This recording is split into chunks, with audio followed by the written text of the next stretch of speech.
fucking itching my friggin' nose already. Can't be Teddy's here, I got rid of that. Alright. Okay. So,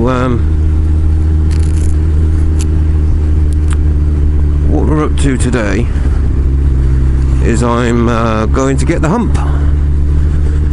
And you may be curious about what on earth I'm on about going to get the Hump.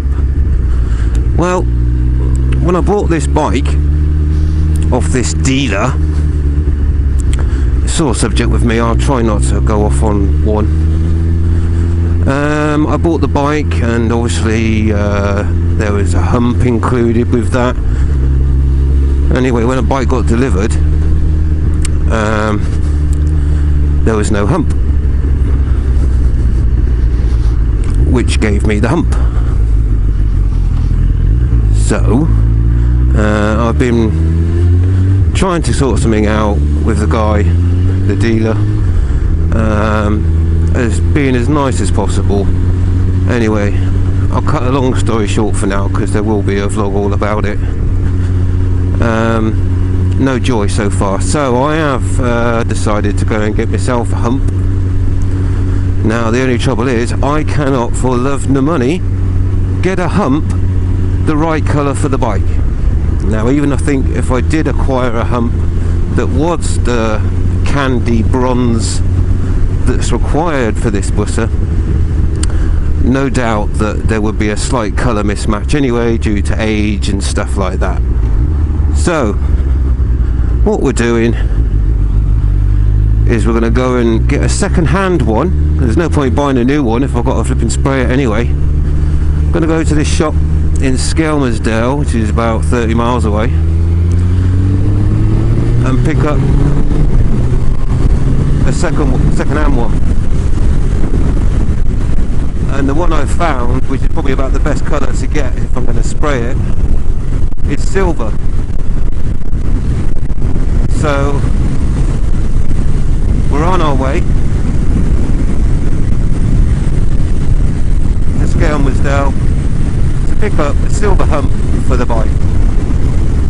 And what I plan to do is to put the Hump on the bike to ride it back with, and I've got my trusty tank bag to put the seat in. And then once I get close to being back home, there's a road that I want to try the no throttle challenge set by triple twister. So that's the plan. The other thing is that I've experimented with my new microphone and I'm not tested it yet, so this could be an epic fail. But what I've done is I've used I don't know why I've got this thing. It's one of Jack's and my son. Let me start that again. I've got this piece of sponge basically from a rabbit's ear. I'm not going to try and filter because this junction's a bit of a nightmare for filtering the front lights. And what I've done is I've cut a hole into the sponge and placed the mic inside the sponge. Try and find the right moment to get into the next lane. Got a feeling this lorry might try and have me off. Let's get across now. Really don't like filtering on this roundabout. It's notorious flipping knocking people off. Stay in this lane for now. So anyway, I'll put the microphone inside a piece of sponge, and the plan is that you should be able to hear me now. The only concern I've got is because I've not used any of Teddy's ear. Whoa, wheel spin. Because I've not used any of Teddy's ear,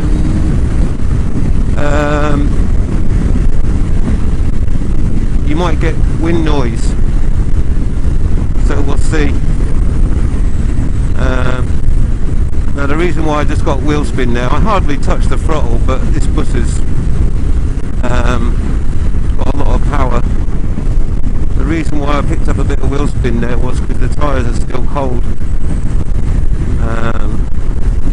And and it's not as hot a day as it has been, so the road's not as warm, and therefore it takes longer for your tyres to get warm, and therefore, even though only touching, that was totally impulse power there.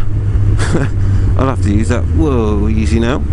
I have to use that as a guide to the sort of power I'm putting on the throttle. Most of the time it's hardly any. So anyway, impulse power and cold tyre meant that the back end decided to step out a little bit. Now, have I gone off on a tangent? No, I don't think so. I've done the microphone, we're testing it now, and we're on the way to Scaledale. So it's just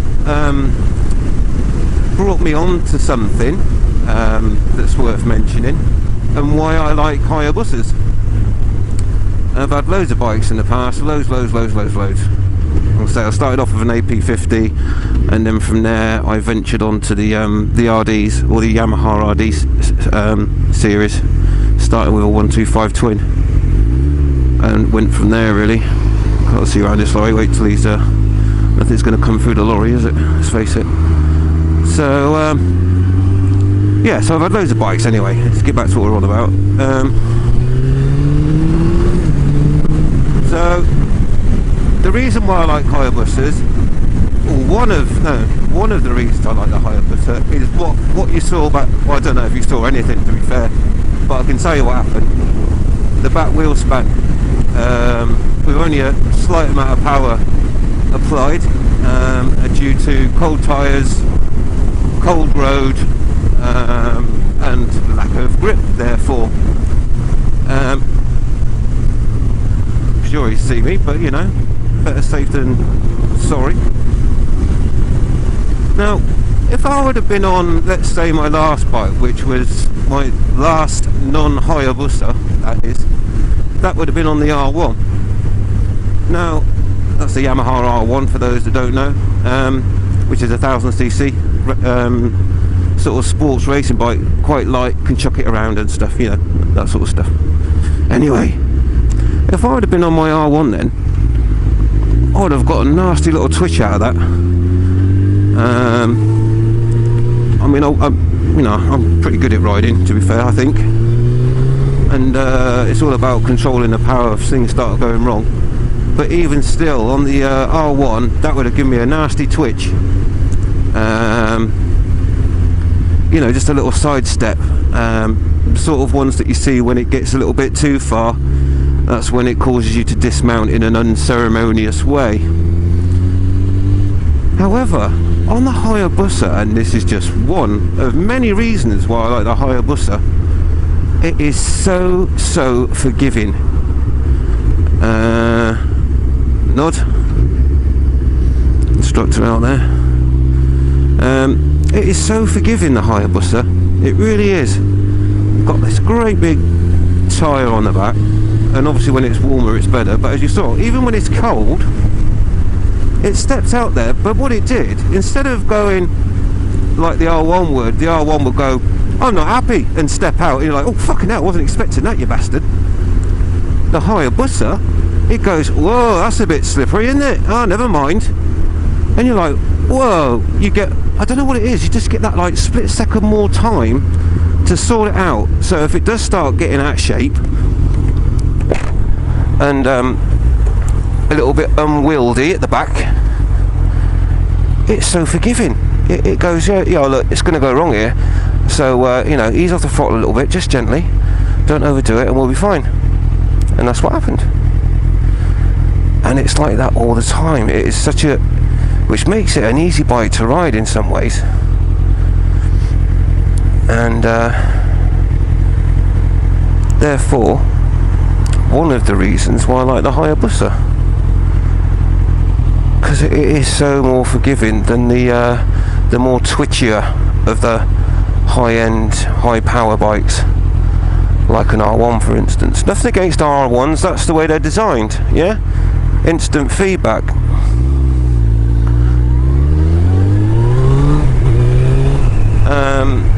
So yeah, and I did like the R1, I really did. You know, and I thought, you know, one day I'll progress to the world's fastest motorbike at the time. I suppose technically speaking it still is, due to now all the bikes being restricted. Let's just get my bearings here. Yeah.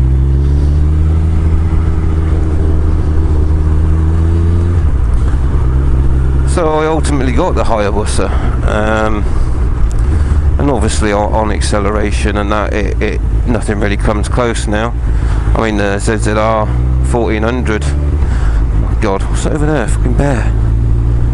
The ZZR 1400, of course, now it's got that extra 100 cc under the belt there, so obviously it's going to be that little bit quicker on acceleration, but then it's got a bigger engine obviously, but of course on top end, because of in stock mode that is, and this being a stock Hayabusa, apart from the cans and stuff,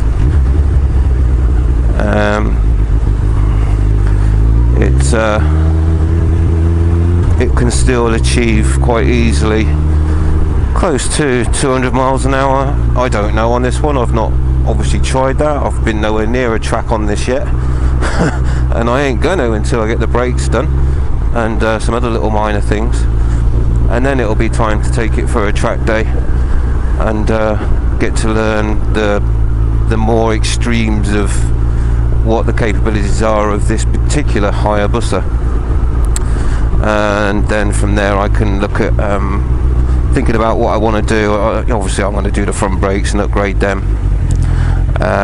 If you're going to do a track day on a Hayabusa with stock brakes, this version of Hayabusa anyway, the latest model, they have upgraded the brakes somewhat, but on the early Hayabusas, if you went on a track day on stock front brakes, you will find after depending on how you ride of course and how hard you brake, but if you really do give it some and lots of hard braking before the corners, you'll only do about 2 laps before you start struggling to get the flipping brake on.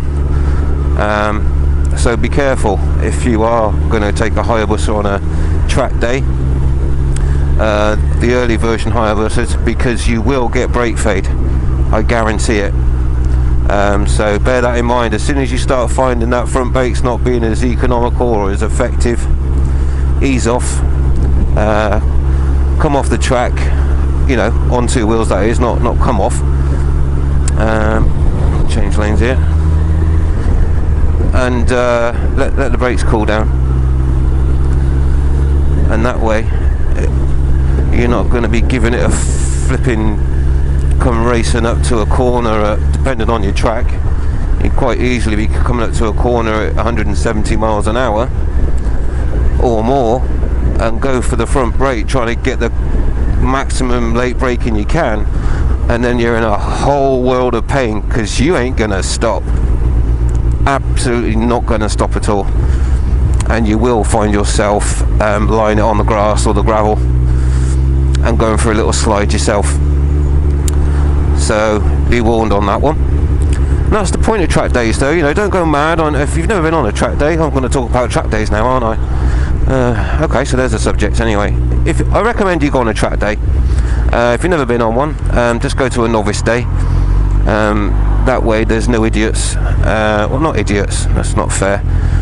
There's no one like me, for example, giving it some shit on a Hayabusa or any other equivalent really high powered sports bike like a Ducatis and stuff, which kind of are suited to track days because they just are.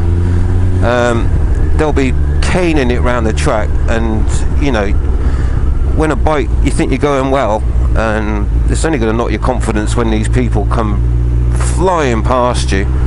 And some of the bikes that you'll see on more advanced track days, obviously they're not even designed for the road, they're completely designed for the track, so you don't want to be getting involved in that on your bike that you use every day, you know, or whichever bike it is you got. So as a novice, and you've never been to a track day before, I don't mean a novice isn't a rider, I mean novice isn't never been on a track day. just go on a newbie one. And they're really strict as well.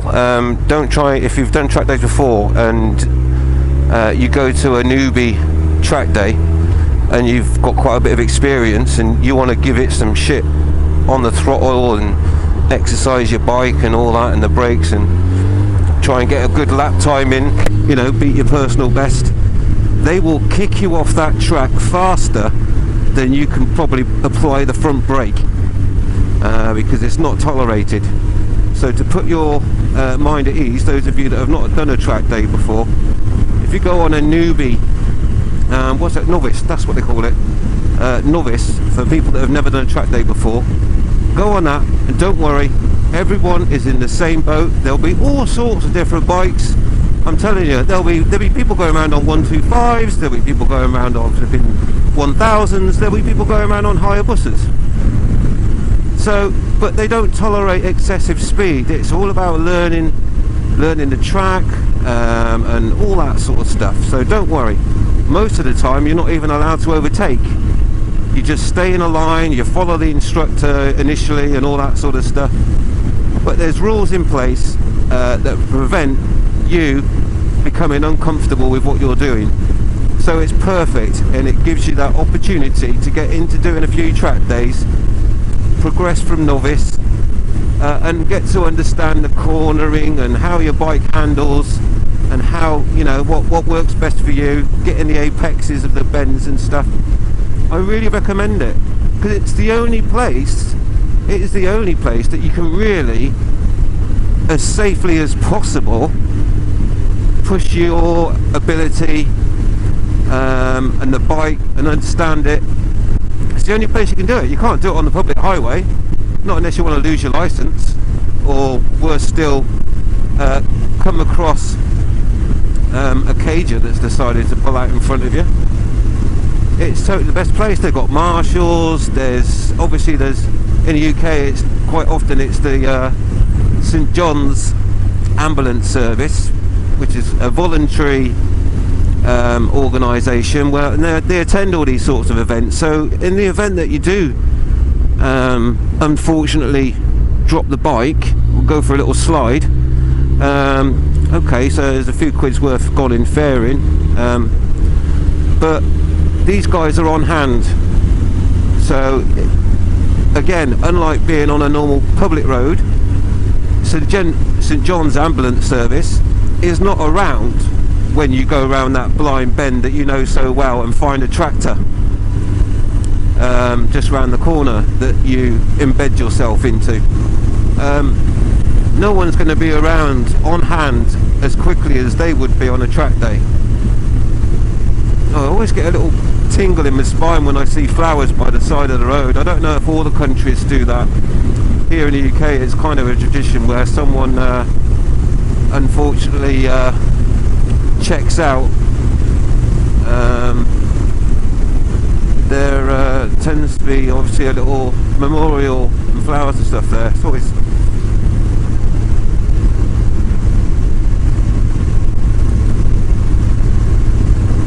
sorry, being a dick, but it is quite emotional, obviously, especially if you know the person and stuff, but it does just make you think.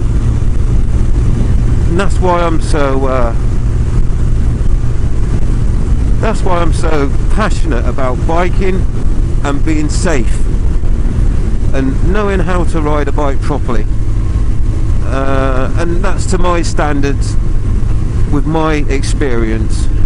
It's got nothing to do with any training you can go out and buy. I'm telling you that now. I'm going to do a series on how to ride a bike. You know, I'm going to do it. I don't care, because I was worried that people would say, oh, pissed off, you're not telling me how to ride a bike. I've been riding for years. No, I'm not. I'm not telling anyone how to ride a bike. It's basically how I would show somebody, like my son, and I will, and I'll have these videos as well, how to ride a bike to my standards with my experience. That's it. That is where I'm going with that. Now, one of the other things and reasons that I'm doing that is because if anything happened to me where, I don't know, I died, or you know, have an accident and can't ride a bike anymore, at least he's got those videos that he can refer to. And the same goes for my daughter. She'll probably want to get into bikes, and not forgetting, of course, Mrs. B. Just ease off a little bit. I didn't realise I was going that fast. So that's why I'm doing it. And I, quite frankly, if people want to get upset because I'm saying how to suck eggs, they really shouldn't be watching how to ride a bike if they already know. All I will say is there might be some tips in there for riders of any experience level. I know I've got some subscribers, and boy oh boy, only a month and 100 subscribers. I really wasn't expecting that, and thank you to you all. But in those subscribers, there's some new riders, obviously, and all different sorts of abilities and experience. So hopefully there'll be something in there for everyone. I mean, I'm going to start with the basics. You know, how to get on a motorbike. I know that sounds stupid, but I'm going to cover how to get on a motorbike, how you sit on it when you're on it, and how to get off it again. That's the first lesson, and we'll go from there. Next one's going to be on braking, and what the brakes do. Now you might laugh and think, what are you on about, what the brakes do?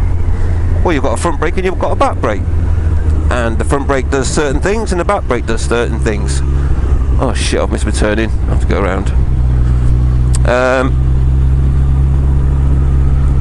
Yeah, the front brake does one thing. Obviously it brakes the front wheel. Okay, we know that. And the back brake applies braking force to the back wheel. We know that. What I think some people don't know, and I know Mrs. B didn't know, was that the brakes are to be used at certain circumstances. There's a nod. Bing! You know, there's times when you can use the front brake, and there are times when you certainly should not use the front brake. Maybe very gently, but whoa, you really should not use the front brake under really any circumstances. And you're probably thinking, what are you on about? What are you on about? Why would you not want to use the front brake? Well, fucking bus. Thanks for that, mate. Well, we'll find out, won't we? Maybe you'll find it interesting. You know, you might be intrigued to understand, and I want you to be. If you think, what the hell is he talking about? Why would you not want to use the front brake? Then have a look at part 2 when I cover brakes, because we're not going to start the bike up until part 3. But yeah, you might find that useful. Anyway, enough of that.